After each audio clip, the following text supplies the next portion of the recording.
Hello, everyone, and welcome to another episode of Selling Greenville, your favorite real estate podcast here in Greenville, South Carolina. I'm your host, as always, Stan McCune, realtor right here in Greenville, South Carolina, and you can find all of my contact info in the show notes if you need to reach out to me for any of your real estate needs here in Greenville, Spartanburg, Anderson, Pickens, the greater Greenville area. If you need a realtor in any of those areas that I just described, and please support the show, okay? If you do nothing else, please support the show by subscribing, leaving a rating if you can. Scroll down in the Apple Podcast app and see if you've left a rating before. If not, hit the 5-star button, leave a little review. All those good things help to support the show. The entire upstate of South Carolina I can help you, and sometimes people from out of town or out of state don't fully understand this. The Greenville market is a small market, you know, at the end of the day. For as much publicity as Greenville gets, Greenville punches above its weight in that regard. And so some people think, okay, well, you must, you know, people coming from big cities, well, you must focus on a very specific area of Greenville County. That's just not how it works. Realtors in the upstate tend to focus on the entire upstate. And about half my closings this year have been outside of Greenville County, Spartanburg, Anderson County, Pickens County. So these sorts of things happen, even occasional Oconee County, Greenwood, et cetera, et cetera. Today, we're not going to be getting too much into data or into, you know, specific Greenville stuff. I did say last week when I was talking about some of the developments that are coming out that I was going to try to produce some video content on those. That is in the works. So hopefully that will happen sooner than later. Of course, when you're doing video content like that, and I've never done it before, that sort of content before, where I'm like on site, almost like a reporter, like reporting on what's happening. It's heavy on the editing side, right? In order to actually look good. So I'm working through that, and just stay connected to my YouTube channel at Stan McCune. Pretty much all my socials are at Stan McCune. I've got a very rare name, apparently, because I can just get it on every single social media platform. And yes, if you see me on YouTube fixing my hair a lot, it's because I just showered not too long ago after working out. Leg day today. And of course, I have a standing desk, so my legs are aching, but you guys deserve this content, right? So even though my legs are aching, as I am standing here giving you this content with my hair all whacked out, as they used to say in like the 90s, I'm still going to give you guys great content. So today we want to talk about basically a real estate vibe check. Okay, I think that's what I'm going to call this episode, because this is not going to be data centric, like I already said. It's not going to be well, it is going to be Greenville centric, because everything I say on here is Greenville centric in one way or another. But these are just things that I'm experiencing, things that I'm hearing, things that are happening in the market that you can't really put a number on, but they are very real things. Now, I want to hedge this that I am not talking about any of my clients. If you're a client of mine and you hear what I'm saying and you think, oh, he must be talking about me, I'm not talking about you, okay? Just for me to talk into the mic there to clarify that I'm not talking about you. This is a combination of things I'm seeing and hearing in the industry. And nothing that I'm going to say in here is something I haven't heard from another realtor at some point in time in the past few months. So this isn't about my clients. I don't come on here and vent about my clients. That's bad business. I'm not going to start doing that today. But there are some vibes right now in the market. It's an interesting market right now, right? 10-year yield, which is what we use to kind of track what's happening in the mortgage market, is sitting right at 4.349. I'm recording this on May the 5th. Cinco de Mayo. Basically 4.35 has basically been the number that the 10-year yield has been bouncing back and forth around really for quite some time now. And so until something in the market changes, we're going to continue to see probably around 4.35, which the end result of that is that mortgage rates per Mortgage News Daily are hovering at 6.9%. That doesn't mean that you can't do better or potentially worse than that. Most people with good credit scores are going to be able to get better than 6.9%, but that's an aggregate. And so just be prepared for that. If you are looking at the data, sometimes the data can be a little bit misleading when you're looking at things in aggregate. Talk to your mortgage lender about that. If you don't have a mortgage lender, I can connect you with one. So, what are some of the vibes right now? What are some of the things that are happening? Well, I'll start with this.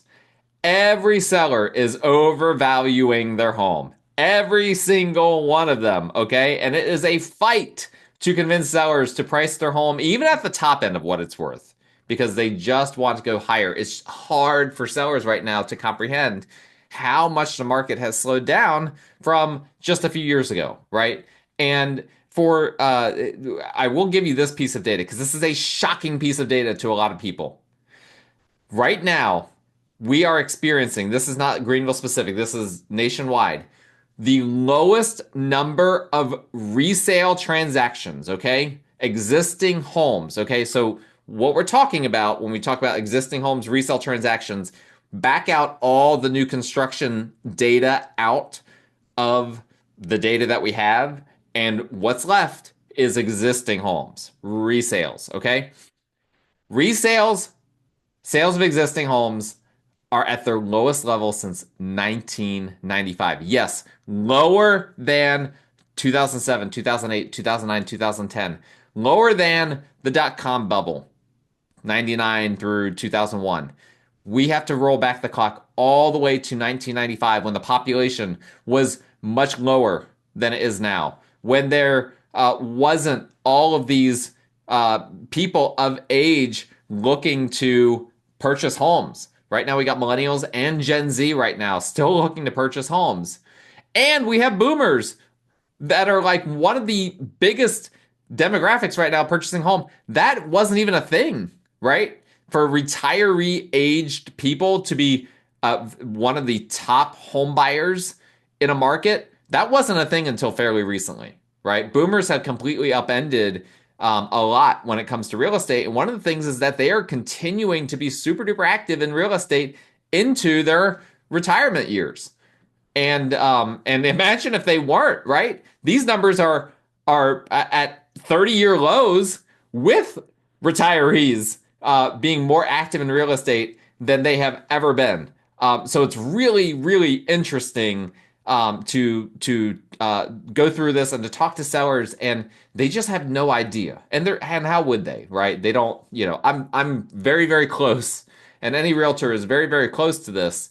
But the general public is not very close to it. So what a lot of my listing appointments right now and other realtors listing appointments right now, what is being experienced is that we'll go through data, we'll look at where homes should be priced, and it just doesn't sit well with a seller. A seller wants, maybe I'll go into a listing appointment just as an example and say, based on comps, the home should be worth 330 to 350, just as an example. And they're like, was really hoping for 375. And it's like, okay, um, where's that number? Where did you get that number from? Right. And again, none of my clients have done this sort of thing. I'm just using this as an example.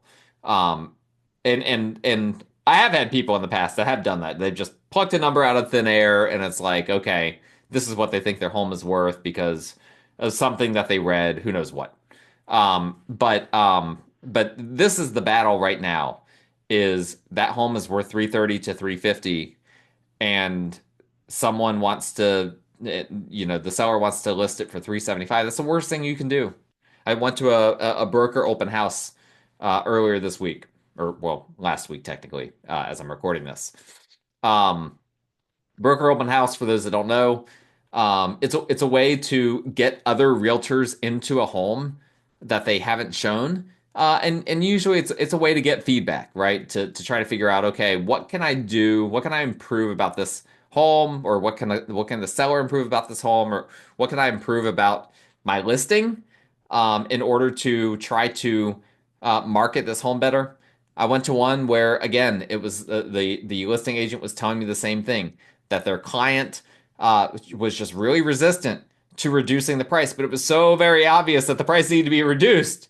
And so this is what we keep running into. Listen, I'm just going to be honest with you guys.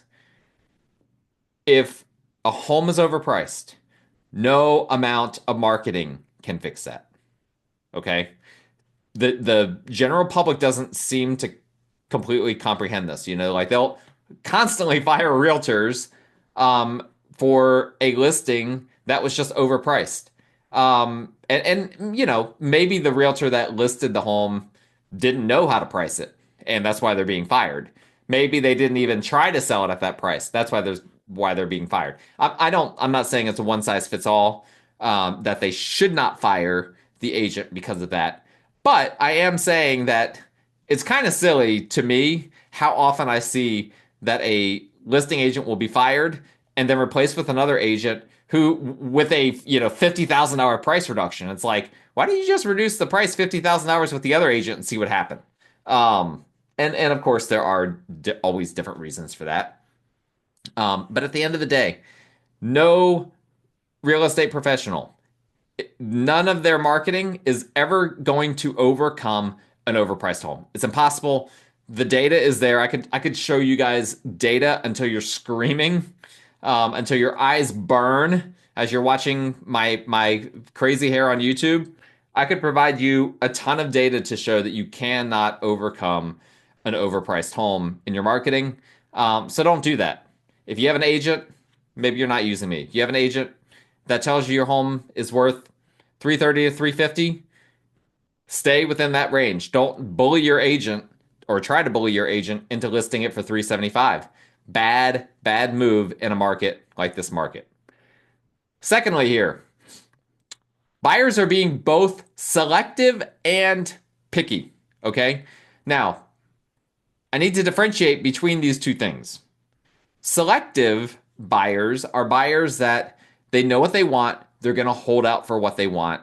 And it's, maybe it's a certain neighborhood, maybe it's a certain style of home, like a mid-mod or something like that. Who knows what? Maybe it's just, something on land. There's a lot of things like that that we can look at and be like, okay, it is possible. The market does produce these sorts of homes. We just have to be patient for it, right? That's being selective. Being picky is when someone goes into a home and they're just nitpicking every little thing and making stuff up. Parents oftentimes do this for their kids. If the parents, if the kid is buying a home, let's say, it's 25-year-old, they're buying a home, parents want to be involved in the process. The parents will come over and make up a bunch of stuff and pretend like they're a home inspector or they're an appraiser or whatever. Drives realtors go crazy. We always hate when the parents show up because they think they know a lot more than they do. And that's pretty much universal. There are some exceptions, but I've had multiple deals over the years or potential deals fall through because of parent involvement is the reality of the situation, and for no good reason, not because the parents brought value. They didn't. Anyway, that's a whole nother aside, and I've talked about that in the past. But buyers right now, we're seeing both selectivity and pickiness. And that's just making it hard, right? Hard for everyone. Because and I understand why buyers are being selective and picky because everything's so unaffordable. Mortgage rates 6.9%. Like, who can afford that right now? While the economy is kind of in a weird place, there's a whole lot going on. There's a lot of uncertainty, and this just creates challenges. Well, then it creates even bigger challenges if you're the seller, right? Because if you're the seller and you're just wanting to sell your home, what do if every single buyer is going in and it's just nitpicking everything to oblivion? It quite frankly is exhausting, right? And of course they've got a lot of options right now because we've had a lot of inventory come on market, come online the past month, as normally happens this time of year. And buy that results in buyers being pickier, right? They've got more options. And so that's something that we're seeing a good bit of, and that's just something we have to work through. I try to educate my buyers. Excuse me, my nose is itchy here.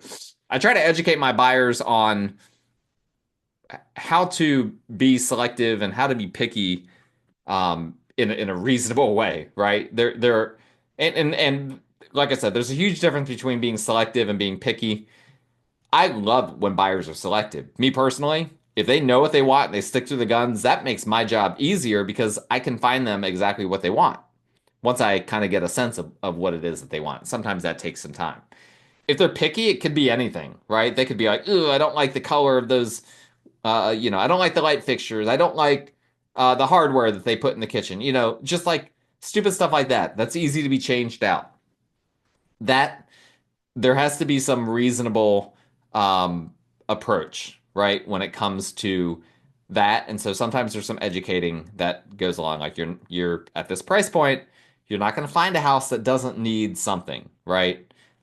Sometimes we have to have those sorts of conversations, or sometimes we just have to have the conversation of like, you know what, you're looking for a custom home at a non-custom price. Like if you want to come in and make updates after you buy it, then by all means do that. But you're not at this price point, you're probably not going to find a home that checks every single box. And usually, my buyer clients, when they, give me the list of 10 things or whatever that they're looking for in a home, usually by the end of the process, um, they have like scratched out, not literally, but figuratively scratched out five or six of those things and are running with the four that are the four most important things to them. And that's a frequent thing that ends up happening. And so sometimes it's just an expectation thing. Buyers' expectations right now are a challenge for me as a realtor, for sellers. It is just something that we have to work through. And to me, it all stems from affordability being constrained right now. Buyers are scared that they're not going to be able to afford to do updates to their home, and they may not be able to after they're paying the mortgage payment the way it's going to be. And so these are things that we're having to work through. Another thing, number three on this list, fixer uppers are appearing on the multiple listing service. We talked about this in the past, but generally not with an attractive price. Okay. I'm seeing fixer uppers all over the place, appearing on the multiple listing service for the first time, really in a long time, but they're not appearing at fixer upper prices. It's like 215,000 in a neighborhood where a fixed up home will sell for 285. Well, if you've ever flipped a house, you know that those numbers for the most part don't pencil, right? Unless you have the absolute bare minimum of work that needs to be done on. But guess what? If you have the absolute bare minimum of work that needs to be done, that is going to get bid up. And so there's no easy solution here because there's still a tremendous amount of demand in this market. Even though there's not a lot of as much cash in this market as there has been, there's still a ton of demand for these fixer upper homes. A lot of people that are trying to, investors trying to buy a fixer upper that they can then use as a rental that'll offset some things for tax purposes. A whole lot of things going on right now. And so the reality is that we are seeing them, but they are, if they're priced really attractively, they're going right away. They're getting bid up, and a lot of them are not even priced attractively, which creates this whole other dynamic of like, well, I have people ask me all the time, well, do we go in and make a lowball offer? Do we wait it out? What exactly do we do? And it's a case by case kind of thing. It really depends on the listing. But it's very interesting right now. We are not seeing this glut of really attractively priced fixer uppers, foreclosures, whatnot hitting the market, like many of the doomers foretold. It's just not happening. Maybe it's happening in other markets. It's not happening in Greenville. Another one here, number four. I've seen this a lot. Small lot size fatigue is setting in for many. I'm just hearing over and over again. Here's a very common thing that happens, right? New construction oftentimes sets trends that then become adopted by the rest of the market. So the builders, they will, build things, kind of push the envelope when it comes to new styles, you might be laughing, you might be saying they're pushing the envelope when it comes to new styles. No, they really do. The thing is that it doesn't happen overnight, right? It's like it's a multi-year process where this happens. But eventually the market grows to despise what the new builders have done. And so and then it reverses, and then it becomes, ooh, I don't want a house to look anything like new construction. And we're starting to see that quite a bit now. And one of those things that we're starting to see that in is in small lot size fatigue. These postage stamp sized lots. They were never popular necessarily, but it's reaching a point now where people are moving. In my opinion, more so than ever, moving off those small lots to uh, specifically to get bigger yards, bigger lots, space between their neighbors, all of that. And I'm seeing this quite a bit, and I have several past clients that want to relocate from where they currently live because of being on the small lot size. There's a whole lot of that going on right now, and so that's something that we're dealing with. But unfortunately, again, a lot of them are just having a hard time being able to find a home with a larger lot that they can actually afford at the end of the day. So the fatigue is there, but the solution for the fatigue, um, not necessarily there. And that's a shame, but that's just the reality of it. Here's another one. A lot of people I keep running into are needing places to rent for like 1 to 2 months right now. Okay, so if you're an investor, you've got some properties that could be what we call midterm rentals, right? Short-term rental is like a day or a week to rent, on Airbnb or Verbo. A midterm rental, usually 30 days, 60 day, 90 day, something like that sort of lease agreement. So if you got property that you could easily convert to like a furnished midterm rental, there is a market right now, a pretty sizable market. And again, as people, they're having to they're relocating down here without a house teed up. They are having to sell their home and then purchase something else.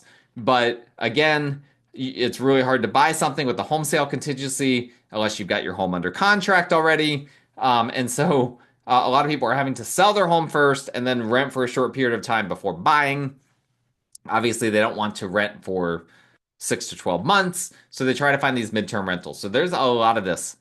Agents in my office constantly sending out emails saying, "Does anyone have a rental available between, I don't know, May 15th and the end of June?"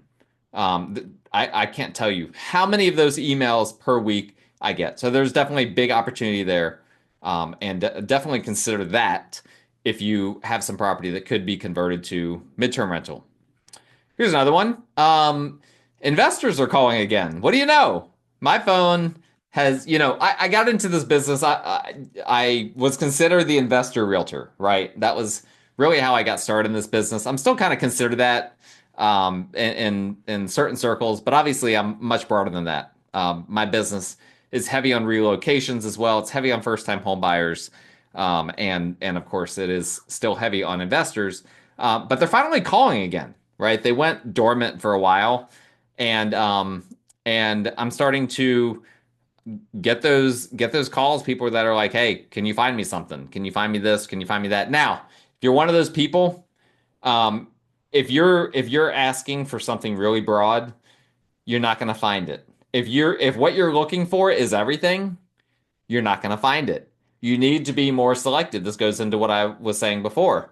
And this is a mistake that a lot of investors make is they start with too broad of a criteria. They're just like, well, I want to make this amount of money and kind of this sort of property, and try to be as specific as possible. The more specific you are, the easier it is for me or for another realtor to help you. But this is what's happening, and my theory could be right, could be wrong, and it might vary from one to the next. My theory is that people want to stash their cash that they have right now in real estate because they have no idea what's happening in the rest of the economy. And there's also a sense of realizing that at some point we're going to recover from this. We're at these lows that I said that are like since 30-year lows. At some point, the market's going to rebound in some way. So have we reached the bottom, right? So a lot of people, when there's uncertainty in the economy, they want to stash their money somewhere safe. There's not a whole lot of investments out there that are safer than real estate, right?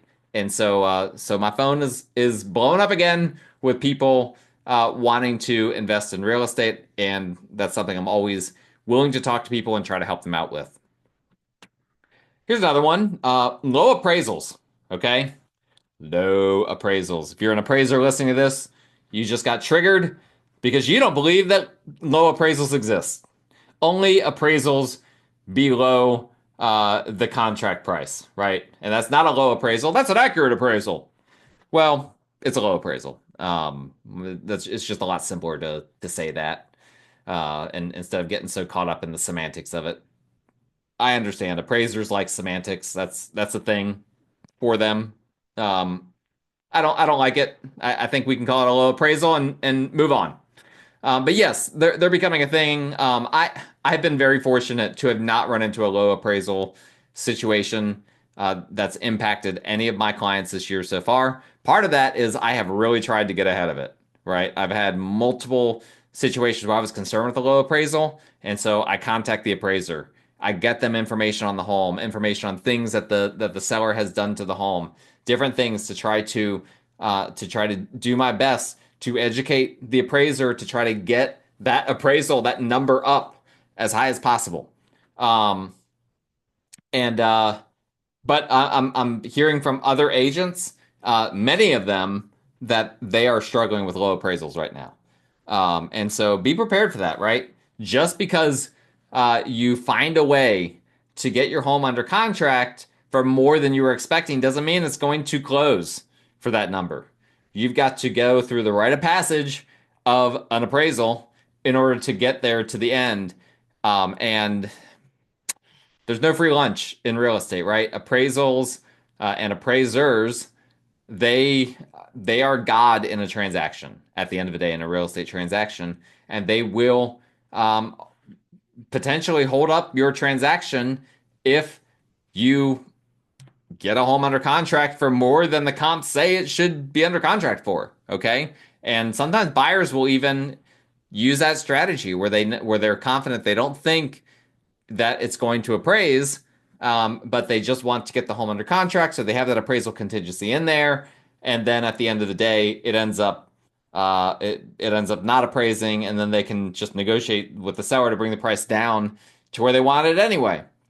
So sometimes that happens. I don't recommend that strategy if you're a buyer, but I do know buyers that have done that.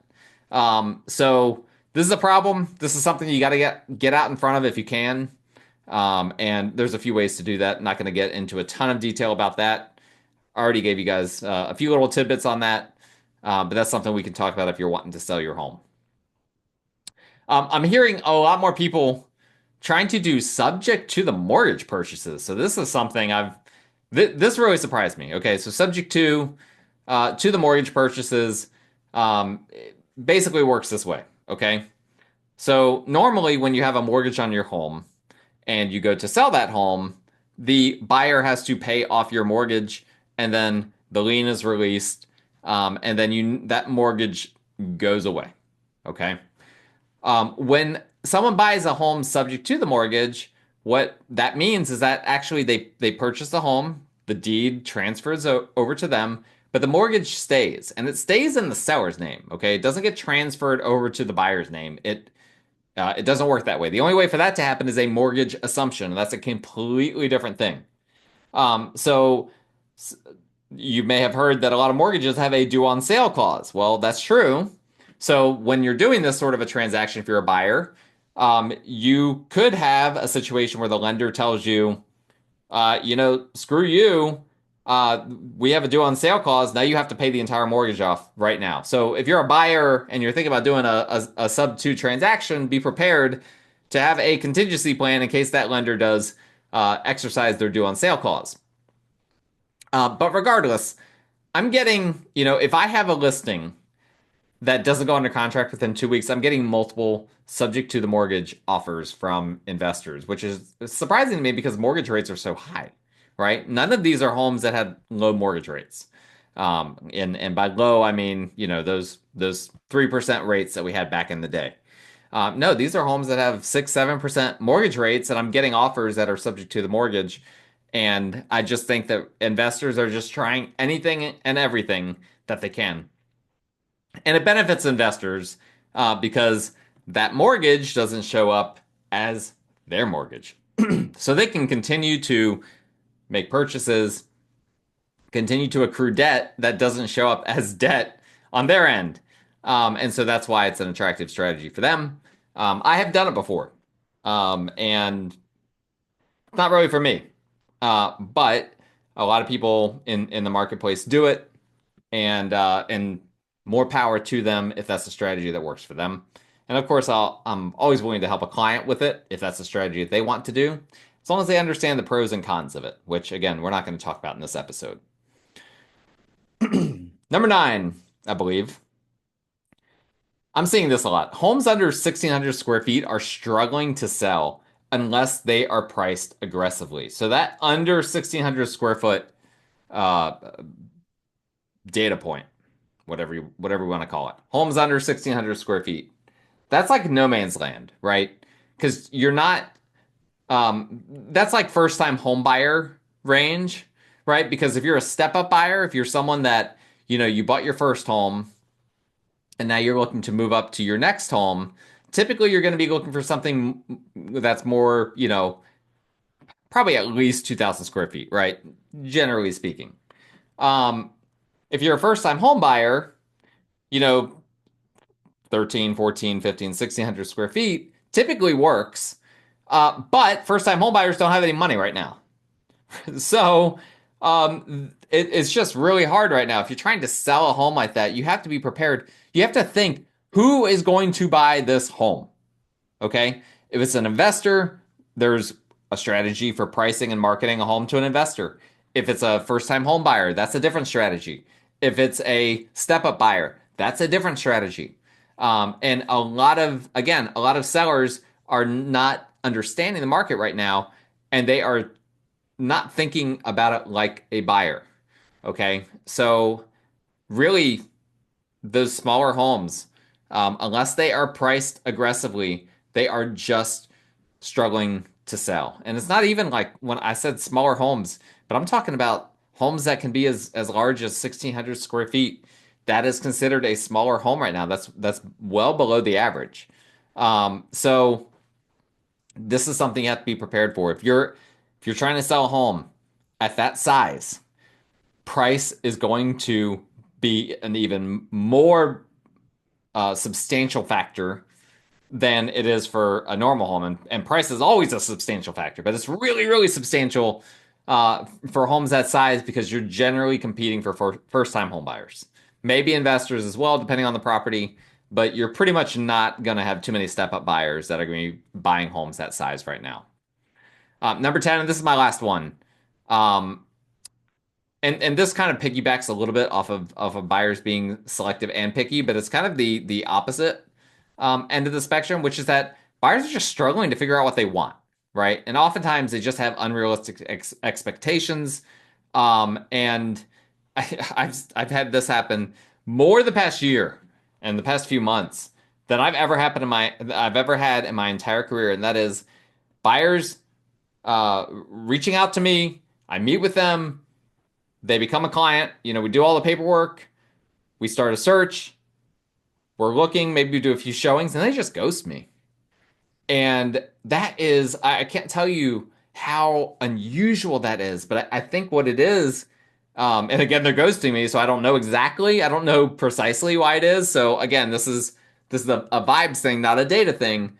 But if I had to guess, what I believe that is going on is that they realized that their expectations were unrealistic, that what they were looking for doesn't exist.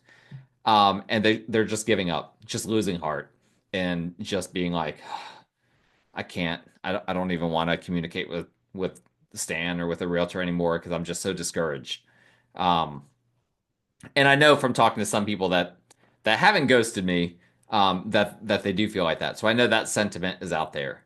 I would just like to say, please don't do that. Don't just let the agent know, right? Let me know, let your agent know that you've lost heart, that you're giving up. Don't just ghost them, right? That's just lousy for everyone. You don't like to be ghosted. We don't like to be ghosted. We're people too, you know. So I just want to put that out there. But it's a tough time to be a buyer or a seller. It's a nobody market. It's not a clear-cut buyer's market, and it's certainly not a seller's market. It is a nobody market right now, and we just have to be realistic about our expectations. If you're buying or if you're selling, both parties are struggling with this. Buyers and sellers are both struggling with having realistic expectations. We are in very strange times right now, okay? And if we go into a recession, it's going to get even weirder, particularly if we go into a recession and mortgage rates don't come down, which it's looking like that is a very good possibility right now. That would be like a cataclysmic scenario for real estate. And we need to be completely prepared for that to happen. And I already know people that have been laid off and fired and all sorts of things. So it's coming. It's coming because we haven't even seen the impact of some of the things that have tariffs and whatnot that have been announced. We've yet seen the impact from these things in the data and in the economy. And if something doesn't change with regard to those things, we could be in for a lit, at the very least, a very lit final 6 months of the year. So obviously, I will let you guys know all those things that happen. In fact, I'm going to be in DC later this month. We have the what used to be called the mid-year, now called the Realtor Legislative Meetings. By the way, if you're a realtor listening to this, make sure that if you're going to the DC event, please let me know so that we can see each other. Okay. Really the main purpose of these sorts of events is networking at the end of the day. And there's a lot of sessions, whatnot. But I want to make sure I'm networking with as many people as possible. But we will be meeting with various legislators from South Carolina. They're in DC, and it should be a really informative time. I'm fascinated, really fascinated to see how that goes, and I'm really excited to kind of see how different DC is from what it was like last year when we went. So it'll be interesting. I'll keep you guys abreast of all of that. But that's a wrap for today. Thank you guys so much for watching or listening. All of my contact info is in the show notes if you need to reach out to me for any of your real estate needs. Please like, rate, review, subscribe, all of those good things with regard to the show. We will talk again next time.